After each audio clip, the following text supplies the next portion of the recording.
Hello everyone. तो आज मैंने जो ट्रेड लिया हुआ है आज के दिन, तो उसका मैं लॉजिक और टेक्निकल एनालिसिस जो मैंने किया हुआ है वो आपको बताऊंगा। कंटिन्यू करूंगा अपना सीरीज। तो उससे पहले मैं पिछले जो ट्रेड मैंने ली हुई थी, पिछला वीडियो अगर आपने नहीं देखा है तो आप जाकर देख लें, ताकि इस सीरीज को आप कंटिन्यू समझ सकें और कुछ सीख सकें। तो ये मैंने दो ट्रेड ली हुई थी पिछले ट्रेड में, तो ये दोनों ट्रेड में मेरा टारगेट हिट हो चुका है, आप यहाँ पर देख सकते हैं सामने। और ये जो है ये सब पहले का है ट्रेड है। 800 400 ऐसे करके 1200 प्रॉफिट है, ये 500 लॉस है, 300 लॉस है, ऐसे करके मेरा रिस्क रिवार्ड मतलब मेंटेन है। तो ये था मेरा ट्रेड, और ये आज मैंने ट्रेड लिया हुआ है किसमें, जीबीपी यूएसडी में। तो इसका मैं लॉजिक बताऊंगा, उससे पहले मैं आपको क्रिप्टो में मैं बताता हूँ आपको कि क्रिप्टो में भी मैंने ट्रेड लिया हुआ है। तो अब चलता हूँ मैं अपने एनालिसिस की तरफ कि किस बेसिस पर मैंने फॉरेक्स और ये क्रिप्टो में मैंने ट्रेड लिया हुआ है लॉन्ग साइड। तो चलिए मैं आपको इसका लॉजिक बताता हूँ, ठीक है। मार्केट में जितना सिंपल है, सिंपल मैं एनालिसिस करता हूँ अपने, जिस वे में मैं देखता हूँ, जिस वे में मैं मार्केट के सेंटीमेंट को पहचानता हूँ, उसी वे में आपको मैं भी समझाऊंगा कि कैसे मैंने क्यों लॉन्ग किया है, क्या लॉजिक है, और इसी लेवल पर क्यों मैंने बाई किया, ये भी मैं बताऊंगा। तो चलिए अभी हम एनालिसिस कब बताते हैं, ब्रेक डाउन करता हूँ मैं अपने एनालिसिस को। तो यहाँ पर आप देख सकते हैं ये भी शायद हाँ सिमिलर ही है, बीटीसी में भी मैंने पिछले डे मैंने जो लिया था प्रीवियस डे, यही लॉजिक था। तो यहाँ पर आप देख सकते हैं कि यहाँ पर से मार्केट ने ब्रेकआउट किया, ठीक है। और ये ट्रेंड जो है आप देख सकते हैं कि इस पैटर्न, चैनल पैटर्न का यहाँ पर से ब्रेकआउट हुआ और मार्केट एकदम बुलिश है, ठीक है। ये एक रीज़न है कि मार्केट बुलिश है, ठीक है। अब जा सकते हैं मैं आगे एनालिसिस की तरफ, ठीक है। तो यहाँ पर आप देख सकते हैं कि मार्केट ने यहाँ पर ब्रेकआउट किया, रिटेस्ट किया, फिर रिटेस्ट किया और यहाँ से एकदम ऊपर गया, ठीक है। अब मार्केट क्या कर रहा है, एक डाउन ट्रेंड है, ठीक है। आप देख सकते हैं यहाँ पर डाउन ट्रेंड में, ठीक है। यहाँ पर से मार्केट जा रहा, फिर डाउन आ रहा, फिर डाउन जा रहा, फिर यहाँ से ब्रेक डाउन करने के बाद इस लेवल को मार्केट ने जो ब्रेक डाउन किया है, तो अब क्या कर रहा है, यहाँ से रीटेस्ट कर रहा, नीचे नहीं जा रहा, रीटेस्ट कर रहा, नीचे नहीं जा रहा, रीटेस्ट कर रहा, नीचे नहीं जा रहा, रीटेस्ट कर रहा, नीचे नहीं जा रहा, और एक यहाँ पर डाउन ट्रेंड का पैटर्न भी बन चुका है। यहाँ पर आप देख सकते हैं पैटर्न भी बना हुआ है, और ऊपर से इस लेवल का भी ब्रेक डाउन कर दिया है, ठीक है। ये मैं ड्राइंग अपना डिलीट कर देता हूँ ताकि आपको समझने में आसानी हो, ठीक है। तो इसको ब्रेक, एक मिनट, हाँ। तो इसको मार्केट ने क्या किया है, ये यहाँ से मार्केट ने यहाँ से क्या किया, ब्रेक डाउन किया, यहाँ से सेलर्स को इनवाइट कर रहा, बार बार यहाँ से नीचे जाने की कोशिश कर रहा, रिटेस्ट कर रहा, रिटेस्ट कर रहा, रिटेस्ट कर रहा, रिटेस्ट किया, थोड़ा सा नीचे गया, लेकिन क्या था कि इस लेवल से फिर मार्केट ने ऊपर जाने की कोशिश की, ठीक है। मतलब नीचे नहीं जा रहा है मार्केट, तो यहाँ से भी एक बुलिश का साइन मुझे मिल गया, ठीक है। ये दूसरा साइन हो गया मेरा बुलिश का। अब मैं चलता हूँ और एक साइन पर, ठीक है।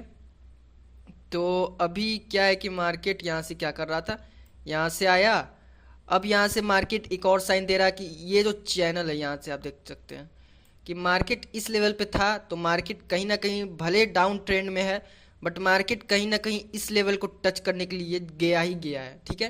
तो ये फर्स्ट टच था, ठीक है।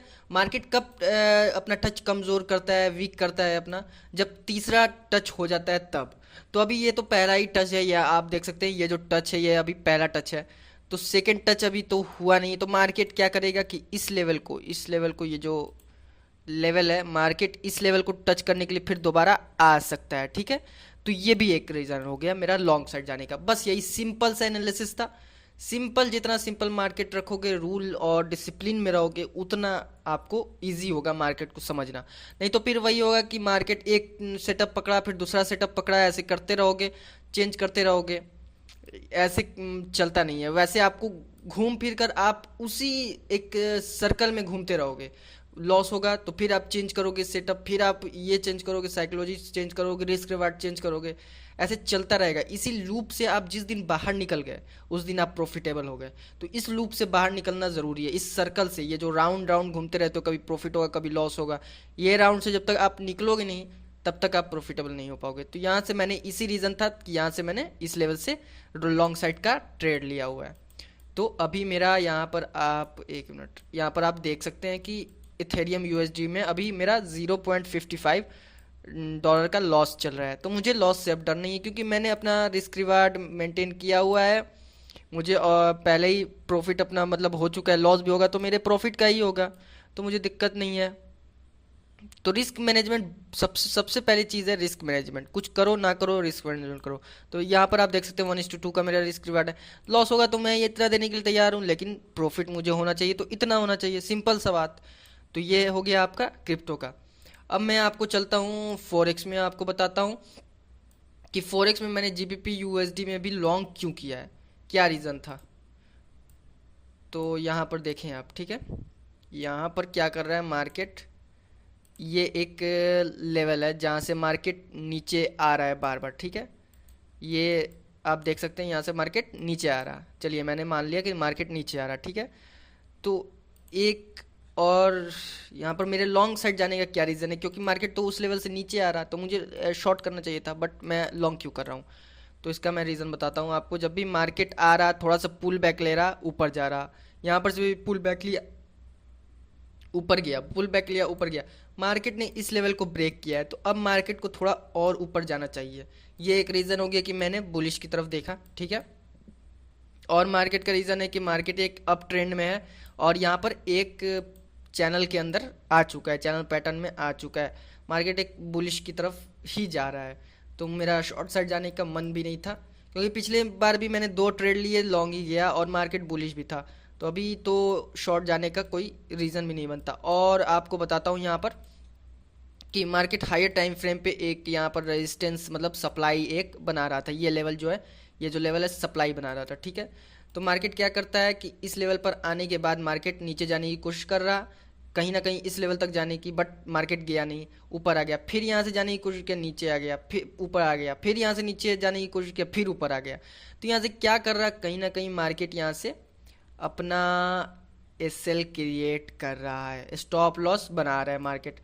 ये मैंने पिछली वीडियो में आपको कहा था कि मार्केट बिना स्टॉप लॉस बनाए क्रिएट किए मार्केट ऊपर जा नहीं सकता या नीचे जा नहीं सकता, उस डायरेक्शन में जा नहीं सकता बिना स्टॉप लॉस क्रिएट किए, बिना सेलर्स बुलाए, बिना बायर्स बुलाए मार्केट उस डायरेक्शन में जा ही नहीं सकता। तो आपको यही चीज़ चेक करना है और मार्केट का बिहेवियर चेक करना है, कैंडल क्या कह रहा है, सेंटिमेंट क्या है। तो यहाँ पर से मार्केट स्ट्रॉन्ग बाइंग की तरफ है, कहीं ना कहीं यहाँ से देखें आप, स्ट्रॉन्ग बाइंग की तरफ है। ये इनवाइट कर रहा है सेलर्स को कि मैं नीचे जाऊंगा बट नीचे जा नहीं रहा, मैं नीचे जाऊंगा बट नीचे जा नहीं रहा। तो यहाँ से क्या कर रहा है, सेलर्स को बुला रहा है, और जैसे ही यहाँ पर सेलर्स आ जाएंगे तब मार्केट आराम से लिक्विडिटी बनाकर ऊपर चला जाएगा। सिंपल सा यही है। और आपको बताता हूँ इस लेवल पर मुझे क्यों और लॉन्ग साइड जाने का मन किया। तो यहाँ पर से आप देखें, यहाँ से क्या था, एक टच हुआ मार्केट तुरंत एकदम नीचे चला गया, ठीक है। ये पहला टच था। दूसरे टच में भी मार्केट क्या करता है, क्योंकि 2 टच तो एकदम एक्यूरेट रहता है, तो दूसरे टच में भी मार्केट को नीचे जाना चाहिए था। बट यहाँ से आप देख सकते हैं कि मार्केट यहाँ से नीचे ना जाकर यहाँ से वही बात है, फिर से वही इनवाइट वाला बात ही आ रहा। इस लेवल को भी मार्केट रिस्पेक्ट सही से नहीं कर रहा है, और यहाँ से क्या कर रहा है मार्केट, यहाँ से नीचे आया, नीचे आया, नीचे आया, बट नीचे नहीं जा रहा, ऊपर ही जा रहा है। तो ये भी रीज़न है मेरा लॉन्ग साइड जाने का, बस यही रीज़न है। इसी वजह से मैंने ट्रेड लिया हुआ है और इसी रीज़न की वजह से मुझे लॉन्ग साइड जाने का मन था। दोनों में ही सेम ही टाइप का कॉन्सेप्ट मैंने देखा, तो मैंने लॉन्ग साइड जाने की कोशिश की, क्योंकि जीबीपी और एथेरियम में दोनों में सेम ही टाइप का बन रहा था। बस ये है कि ये रेजिस्टेंस पे इनवाइट कर रहा था, दोनों का रेजिस्टेंस था, एक चैनल का भी था और एक सप्लाई भी था। यहाँ पर मतलब 2 सप्लाई का यहाँ पर एसएल क्रिएट कर रहा था। तो ये थे जीबीपी और क्रिप्टो के। तो अभी यहाँ पर आप देख सकते हैं पिछले मेरे जो ट्रेड हैं, ये देखो 250, और यहाँ पर आपको रिस्क रिवार्ड का भी मैं ये वीडियो बनाऊंगा, स्पेशल वीकेंड पे बनाऊंगा ही, आप बस कमेंट करें। यहाँ पर आप देख सकते हैं, यहाँ पर मेरा लॉस कितना है, देखो लॉस कितना है, 250, प्रॉफिट कितना है 1200, 500, 800, ऐसे प्रॉफिट है। मतलब रिस्क रिवार्ड देखो किस तरह से मेंटेन है। तो इस तरह से अगर आप मेंटेन करते हैं तो आप डेफिनेटली प्रॉफिटेबल होंगे। मतलब आपका यही नहीं होगा कि आप लॉस में जाएं, ठीक है। अगर आप ऐसे रिस्क मैनेजमेंट फॉलो करते हैं, ओवर ट्रेडिंग कंट्रोल करते हैं। तो बस आज के लिए इतना ही था। आप सब्सक्राइब करें, कमेंट करें। आज के लिए बस इतना ही। Till then, bye bye.